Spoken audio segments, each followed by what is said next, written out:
Good morning everyone. मैं doctor Tirthanand मिश्र, associate professor, राजकीय मीरा कन्या महाविद्यालय उदयपुर। मित्रों, पूर्व के वीडियो में हमने प्रजापति सूक्त के प्रथम 5 मंत्रों पर चर्चा की थी। इस वीडियो के माध्यम से आज हम इसी सूक्त के अगले 2 मंत्रों पर चर्चा करने जा रहे हैं। जैसा कि आपको विदित है कि प्रजापति सूक्त ऋग्वेद के 10वें मंडल का 121वां सूक्त है और यह सृष्टि उत्पत्ति विषयक ऋग्वेद के सूक्तों में से एक महत्वपूर्ण सूक्त है। अगले मंत्रों में भी सृष्टि उत्पत्ति से संबंधित कुछ प्रमुख तथ्यों पर प्रकाश डाला गया है। इस सूक्त से संबंधित अगला मंत्र कुछ इस प्रकार है। यम क्रंदसी अवसा तस्त भाने अभ्येक्षेताम मनसा रेज माने यत्राधि सूर उदितो विभाति कस्मै देवाय हविषा विधेम। मित्रों, इस मंत्र का अन्वय कुछ इस प्रकार किया जा सकता है। तस्त भाने अवसा रेज माने क्रंदसी यम मनसा अभ्येक्षेताम यत्र उदितः सूरः विभाति कस्मै देवाय हविषा विधेम। मित्रों, इस मंत्र का अर्थ करने हेतु हम सर्वप्रथम इस मंत्र के चतुर्थ चरण कस्मै देवाय हविषा विधेम का अर्थ कर रहे हैं। इस चरण में कस्मै यह चतुर्थ्यंत पद है जिसका अर्थ है किसके लिए। पुनः देवाय इस चतुर्थ्यंत पद का प्रयोग है जिसका अर्थ होगा देवता के लिए। हविषा से तात्पर्य होगा हवि सामग्री से। विधेम मतलब प्रसन्न करें या प्रदान करें। अब इन सभी को अगर हम एक साथ अन्वित करते हुए अर्थ करना चाहें तो अर्थ होगा किस देवता को हवि सामग्री से प्रसन्न करें। चतुर्थ चरण के अर्थ हो जाने के पश्चात जब हम इस मंत्र के शेष चरणों पर दृष्टिपात करते हैं तो हमें इस मंत्र के पूर्वार्ध में अभ्येक्षेताम यह क्रियापद प्राप्त होता है, जहां अभ्येक्षेताम से तात्पर्य है अभ्यपश्येताम अर्थात देखते हैं। प्रश्न उठता है किसे देखते हैं, तो इसके समाधानार्थ इस मंत्र में यम इस सर्वनाम पद का प्रयोग हुआ है, जहां यम से तात्पर्य यम प्रजापतिम से है अर्थात जिस प्रजापति को। अब इन दोनों पदों को अगर हम एक साथ अन्वित करते हैं तो अन्वय होता है यम अभ्येक्षेताम अर्थात जिसको देखते हैं। अब यहां प्रश्न उठता है कौन देखते हैं और किस लिए देखते हैं। तो जहां तक कौन देखते हैं इसका प्रश्न है तो इसके उत्तर के रूप में यहीं पर क्रंदसी इस पद का प्रयोग हुआ है, जहां क्रंदसी से तात्पर्य है द्यावा पृथ्वी, अर्थात आकाश तथा पृथ्वी या द्युलोक तथा पृथ्वीलोक। अब अगर इस पद को हम अभ्यक्षेताम इस क्रियापद के साथ जोड़कर अन्वय करें तो अन्वय होगा यम क्रंदसी अभ्यक्षेताम, अर्थात जिस प्रजापति को द्युलोक और पृथ्वीलोक देखते हैं। अब प्रश्न उठता है किस लिए देखते हैं, तो इसके समाधानार्थ इस मंत्र में अवशा इस पद का प्रयोग हुआ है, जहां अवशा से तात्पर्य है रक्षणाय, अर्थात रक्षा के लिए। किस प्रकार देखते हैं, तो इसके लिए कहा गया है रेज माने मनसा। रेज माने मनसा से तात्पर्य है चमकती हुई आंखों से, अर्थात उत्सुकता से भरी हुई, जिज्ञासा से परिपूर्ण दृष्टि से। अब इन सभी को अगर हम एक साथ अन्वित करें तो अन्वय होगा यम क्रंदसी अवशा रेज माने मनसा अभ्यक्षेताम। अर्थ होगा जिस प्रजापति को द्युलोक और पृथ्वीलोक उत्सुकता भरी दृष्टि से रक्षा के लिए देखते हैं। यहीं पर एक अन्य पद तस्तभाने प्रयुक्त है। तस्तभाने शब्द का अर्थ होता है स्थिर किए गए। अब अगर हम इन समस्त पदों को एक साथ अन्वित करेंगे तो अन्वय होगा यम क्रंदसी अवशा तस्तभाने रेजमाने मनसा अभ्यक्षेताम, अर्थात जिस प्रजापति को रक्षा के लिए स्थिर किए गए द्युलोक और पृथ्वीलोक उत्साह भरी नजरों से देखते हैं। अब जब हम इस मंत्र के तृतीय चरण पर दृष्टिपात करते हैं तो वहां हमें क्रियापद के रूप में विभाति प्राप्त होता है, जहां विभाति से तात्पर्य चकाशति से है, अर्थात शोभित होते हैं या चमकते हैं, इस अर्थ से है। अब प्रश्न उठता है कौन चमकते हैं और कहां चमकते हैं, तो जहां तक कौन चमकते हैं इस प्रश्न का संबंध है तो इसके उत्तर के रूप में तृतीय चरण में अधिसूरः पद का प्रयोग हुआ है। अधिसूरः से तात्पर्य है सूर्य, अर्थात सूर्य। अब इसको अगर हम विभाति के साथ जोड़ते हैं तो अन्वय होता है अधिसूरः विभाति, अर्थात सूर्य चमकता है। अब प्रश्न है कहां चमकता है, तो इसके समाधानार्थ यहीं यत्र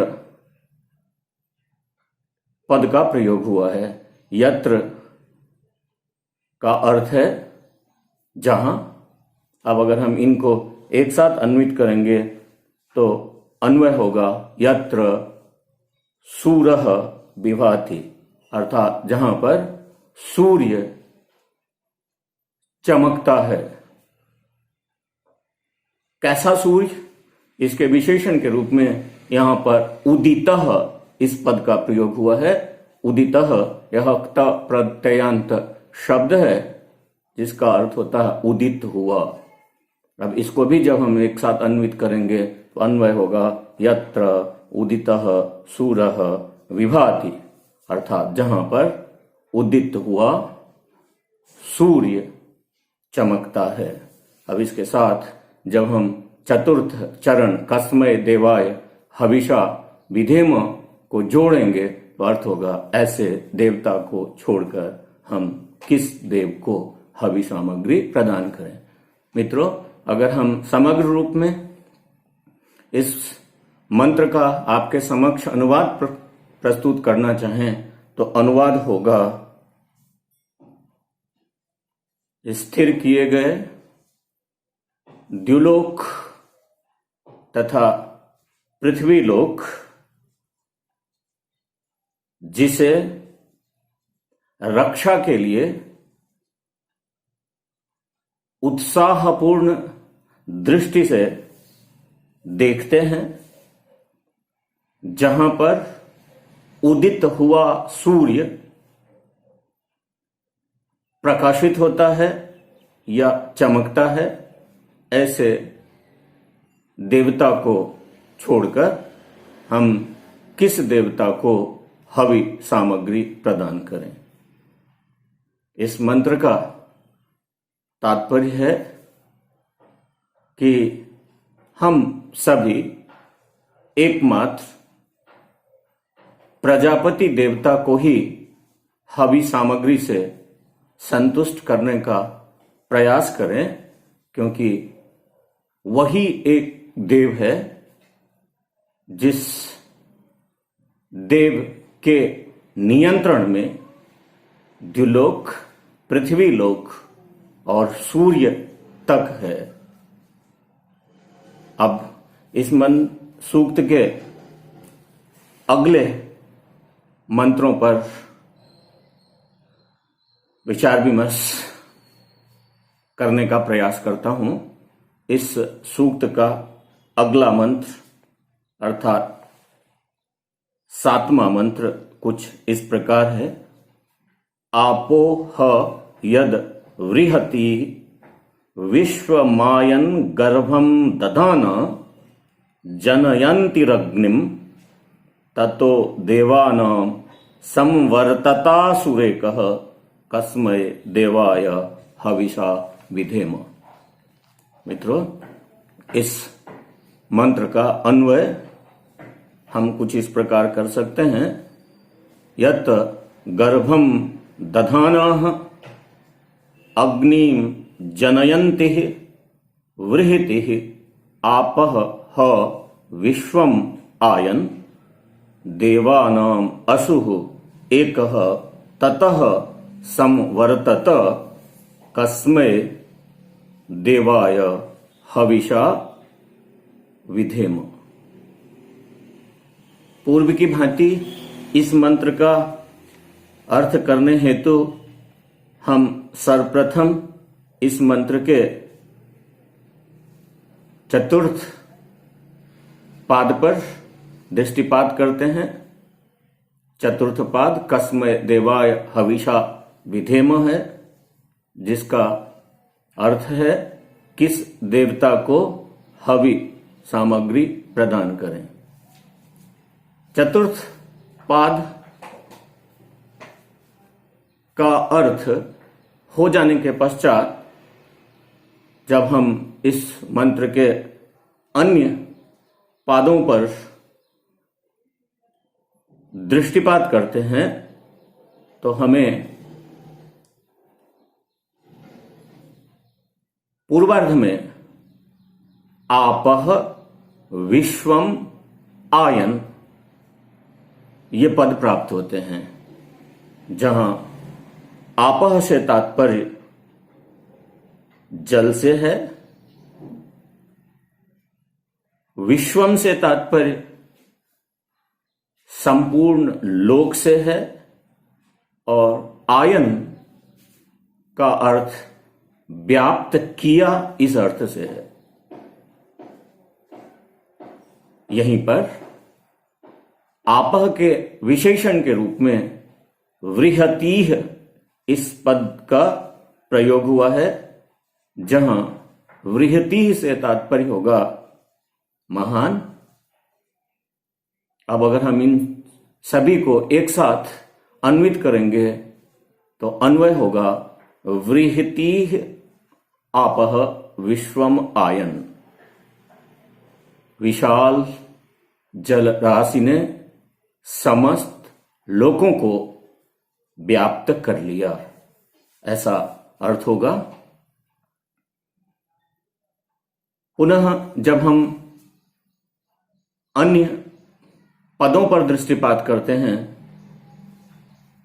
तो यहीं पर हमें गर्भम दधानाः और अग्निम जनयन्ति यह पद प्राप्त होते हैं। गर्भम शब्द से तात्पर्य गर्भ को, दधानाः से तात्पर्य होगा धारण करती हुई, अग्निम का अर्थ होगा अग्नि को, जनयन्ति का अर्थ होगा उत्पन्न करती हुई। और एक सर्वनाम पद के रूप में यत शब्द प्रयुक्त है, जिसका अन्वय आपह के साथ होगा, यत इत्युक्ते जो। अब हम अगर इन सभी पदों को एक साथ अन्वित करेंगे तो अन्वय होगा गर्भम दधानाः अग्निम जनयन्ति यत बृहति आपः विश्वम आयन। अर्थात गर्भ धारण करते हुए तथा अग्नि को उत्पन्न करते हुए जिन महान जलों ने संपूर्ण लोक को व्याप्त कर लिया था, अब जब हम इसी मंत्र के तीसरे चरण पर दृष्टिपात करते हैं तो तीसरे चरण में हमें ततः यह पद प्राप्त होता है, जहां ततः से तात्पर्य होगा उससे, अर्थात उस जल राशि से। देवानाम प्राणभूतः एकः, देवानाम मतलब होगा देवताओं का,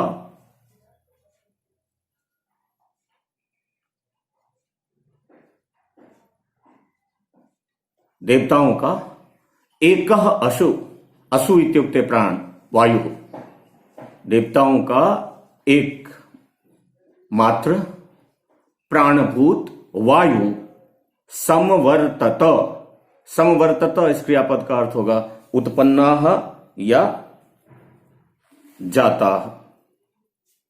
अब इनको अगर हम एक साथ अन्वित करेंगे तो अन्वय होगा देवानाम असुः एकः ततः समवर्तत, अर्थात देवताओं का एकमात्र प्राणभूत प्रजापति उससे उत्पन्न हुआ। आप चतुर्थ पाद का अर्थ पहले से ही जानते हैं। अब अगर चतुर्थ पाद को इस अर्थ के साथ हम जोड़ दें तो अर्थ होगा ऐसे देवता को छोड़कर हम किस देव को हवि सामग्री प्रदान करें। मित्रों, समग्र रूप से इस मंत्र का अनुवाद होगा गर्भ को धारण करते हुए तथा अग्नि को उत्पन्न करते हुए जिन विशाल जल राशि ने संपूर्ण लोक को व्याप्त किया था, उसी से देवताओं का एकमात्र प्राणभूत प्रजापति उत्पन्न हुआ। ऐसे देव को छोड़कर हम किस देवता को हवि सामग्री प्रदान करें। मित्रों, इस मंत्र का तात्पर्य है कि हम देवताओं के प्राणस्वरूप एकमात्र उस प्रजापति को हवि सामग्री प्रदान करें जिस प्रजापति ने प्रलय काल में जब समस्त संसार जलों से व्याप्त था, जलों से परिपूर्ण था, उस समय सृष्टि की कामना से सर्वप्रथम अग्नि आदि पंच महाभूतों को उत्पन्न किया और कालांतर में अन्य समस्त सांसारिक पदार्थों की उत्पत्ति की। एतदर्थ प्रजापति ही एकमात्र ऐसा देव है जिस देव को हमें हवि सामग्री से प्रसन्न या संतुष्ट करना चाहिए। धन्यवाद। अगले वीडियो में हम किसी अन्य मंत्रों पर विचार विमर्श करेंगे।